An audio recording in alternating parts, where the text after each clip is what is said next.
There he goes.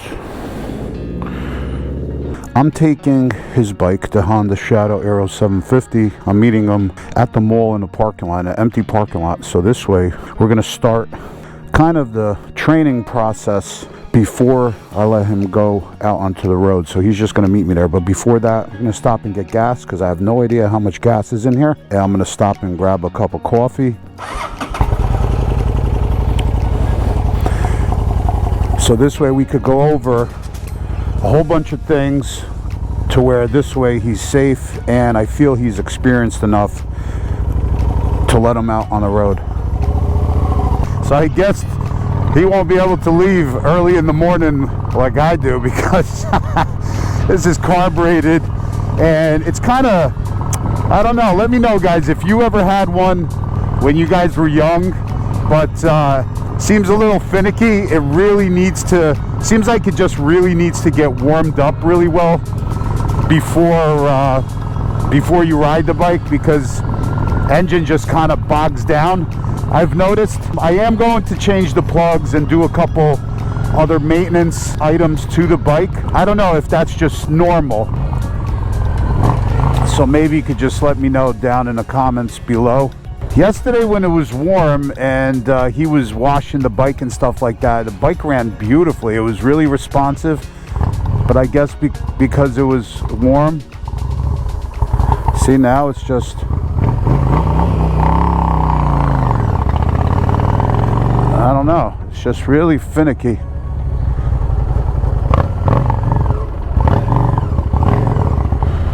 Just, it seems like it's like just bogging down.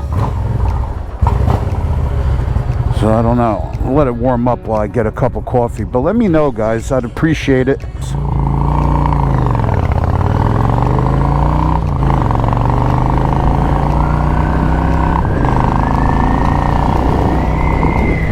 It sounds pretty good though for a stock muffler.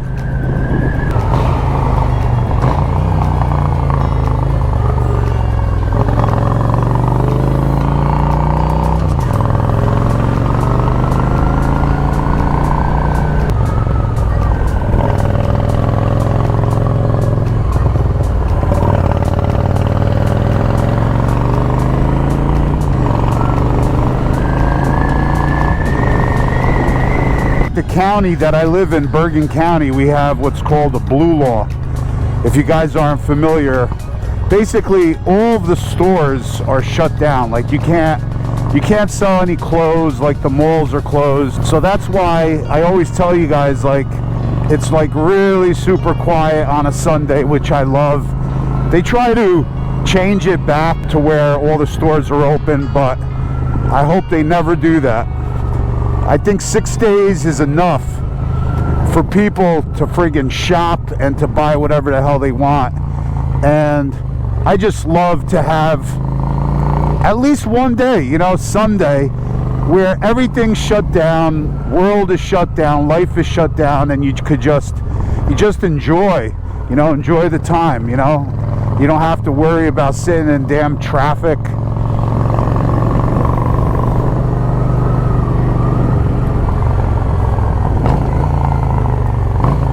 Well, I'm here and my son isn't.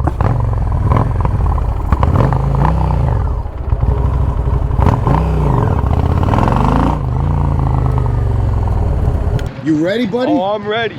All right, so before, hang on a second, hang on. Before you guys let out your loved ones first time on a bike, make sure, don't be a squid, make sure you have the proper gear. So obviously he's rocking the Indy Ridge boots. Oh yeah, you know it. Those are the Krause. I got the Crutchfields on. The best boots and gloves. He's got the Motorsport gloves, Indy Ridge Motorsport gloves. Definitely have boots and gloves. Use code Fanatix. Go to www.indyridgeusa.com. Get yourself a discount. Also, I'm proud to say, Beyond Riders is the new sponsor for Cycle Fanatics for riding gear. So we got the Beyond Riders flannel right here. I got the Beyond Riders flannel. We're gonna be getting a lot of cool stuff, Kevlar jeans. And what's great about all their products, is all this is Kevlar lined. And I'm telling you right now, probably seen Mr. Holy Shift wearing the stuff. Beyond Riders is on board with Cycle Fanatix now.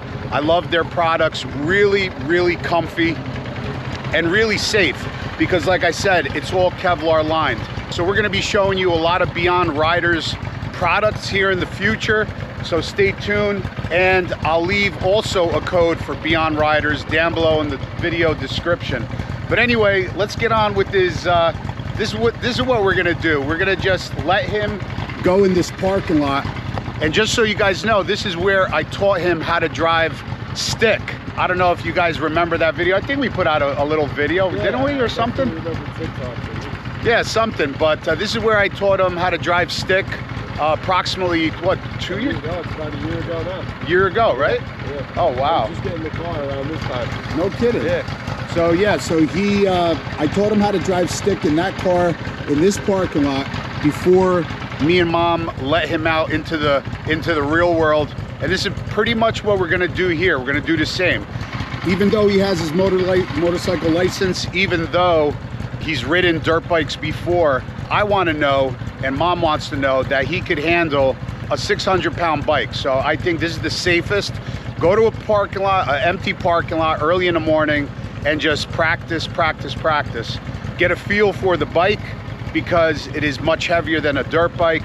So that's what we're gonna do now, and I'll show you guys how he makes out. All right.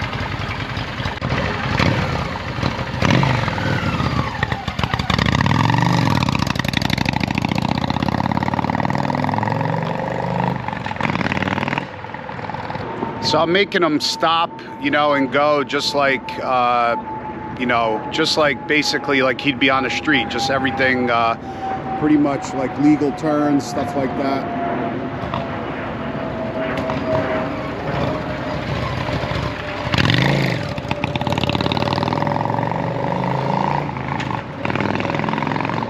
So that's what he's gonna do. He's just going to stay in this parking lot and just keep going and going and going and practice and get the feel of a bigger, heavier bike.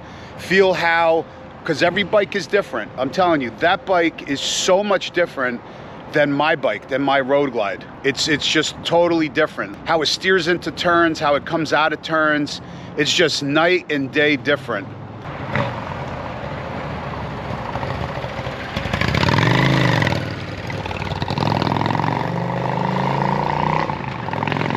And that's what it's all about. It's just practice, practice, practice. And I'm telling you guys now, just like you guys know, my great friend Rob, Be the Boss of Your Motorcycle, once he's back, and I'm not even kidding, once he's back in New Jersey, Cam will definitely be taking that course because I think that's the most important, because that bike will go straight by itself. But a lot of accidents and things happen in slow speeds. That's when people get hurt. That's when the bike goes down. It's at slow speeds, not at high speeds, because if that bike's running 50 miles an hour, that bike will run straight by itself until the gas tank is empty.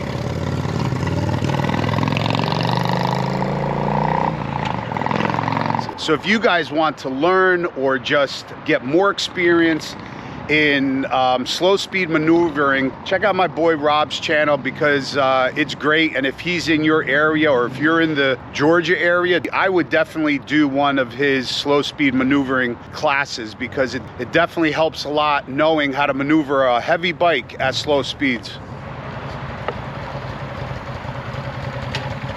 I gotta get a better feel for the clutch. You know, I keep dumping it. Yeah, it's all right. I gotta find nice and light, nice and light. Yeah. You know what I mean? Right. We could do some minor adjustments later. You know, just get a feel for the bike.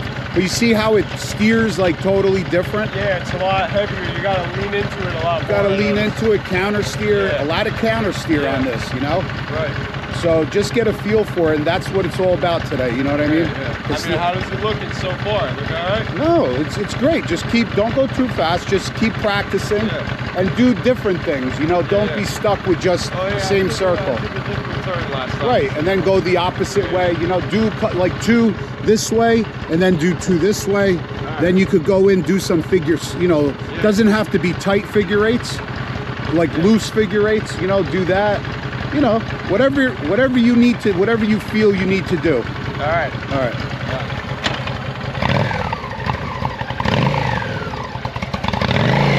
Feet up. No duck walking here. See, I have to mention that to him because that's when Rob says it a lot. That's when people get hurt, is when they just leave those outriggers out, which are your legs and feet, and they start duck walking the bike. And then God forbid that bike starts going down, their leg actually gets caught like underneath the bag and could break. A lot of accidents happen like that.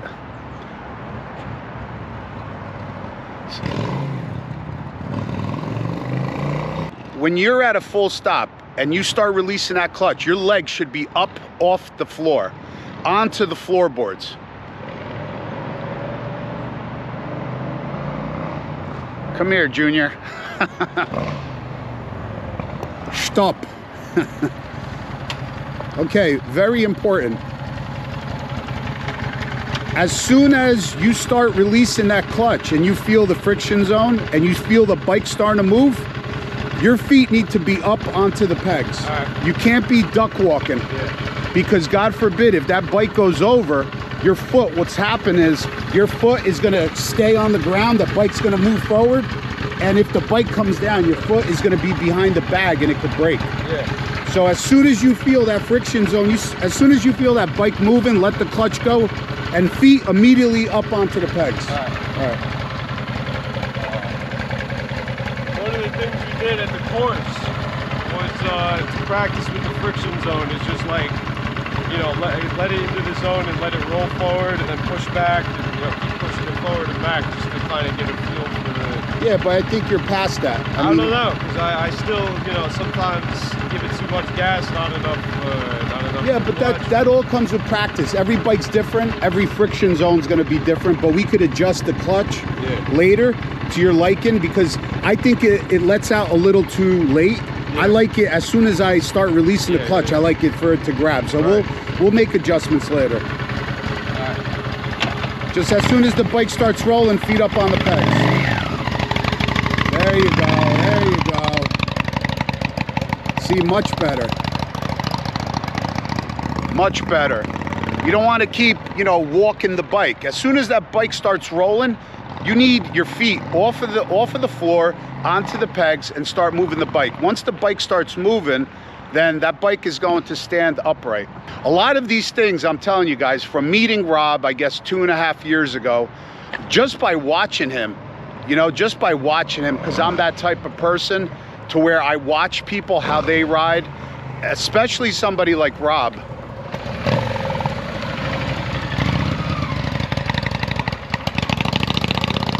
And every time, you know, when I was with him, whether it was at a rally or by his house or in Tennessee or in California, I watch him. I watch exactly what he does, how he loads the bike up, you know, preload. He keeps preaching that, preload the bike. How he, you know, how his legs come off the floor immediately. How when he does tight turns, he's looking into the turn. I mean, I do that too when I, you know, used to take my bike to the racetrack. You know, you got to look into a turn. You can't look out of a turn.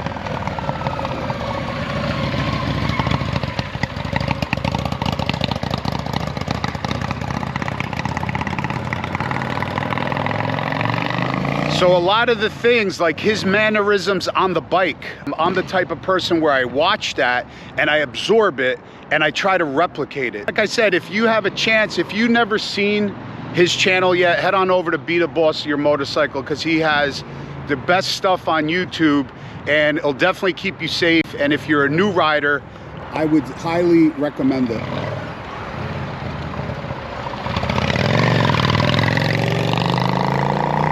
riding gear, proper riding gear is important.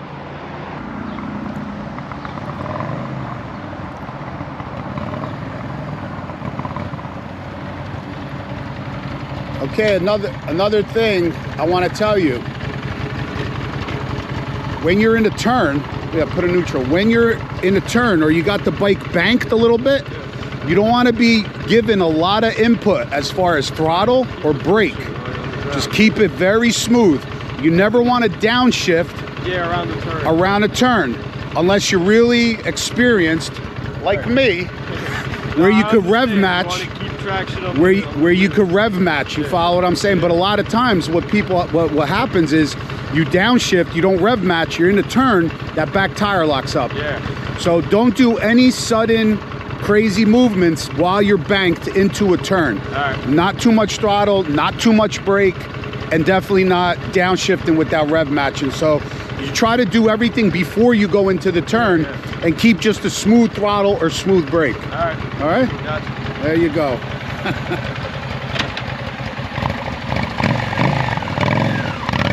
There you go. There you go.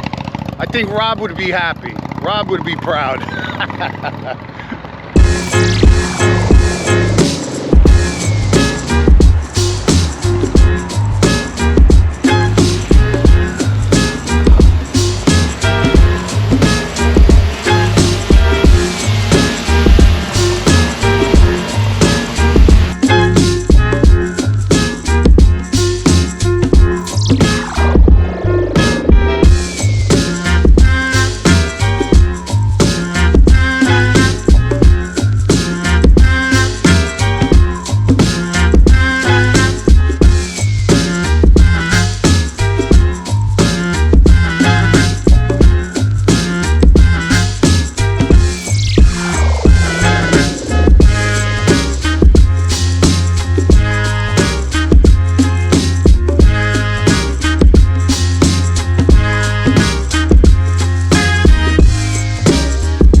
So you feel more confident? Yeah, definitely a lot more confident. Yeah. Hour and 45 minutes into the practice, and you're getting the feel, right? For the weight, for the clutch, the friction zone. Turning is a lot smoother now, Right. Planned out where I want to end up. Yeah, because every motorcycle is going to ride differently. So just because, like, even me, I've ridden every single motorcycle, but even if I hop on a different bike, say from my Road Glide to the Hayabusa, it's a totally different experience. So, you know, as a beginner rider, it's even more so. So you want to definitely, you know, just acclimate yourself to the bike. Like, you know, like the turn-in is different on this bike than, like, say, your last dirt bike, right? Oh, yeah, for sure. I mean, even like learning the course, you know, the bikes they gave us. Oh, right. So what were the bikes in the course you took? They had a Honda Grom. Most of them were Groms. They had the, what was that, the Papillo, the CT motors. Oh, okay. Which are good for a course. I mean, because this way it's nothing like, heavy, like, crazy like this, you know, but... They were basically dirt bikes, you know what I mean? Like dual-purpose bikes. Nice. Yeah. But that's what you want to do, and just let the beginner rider just practice. I can't preach that enough. The more you practice, the better you're going to be. I've been riding over 30 years, and every single time I get on the bike, I'm getting better.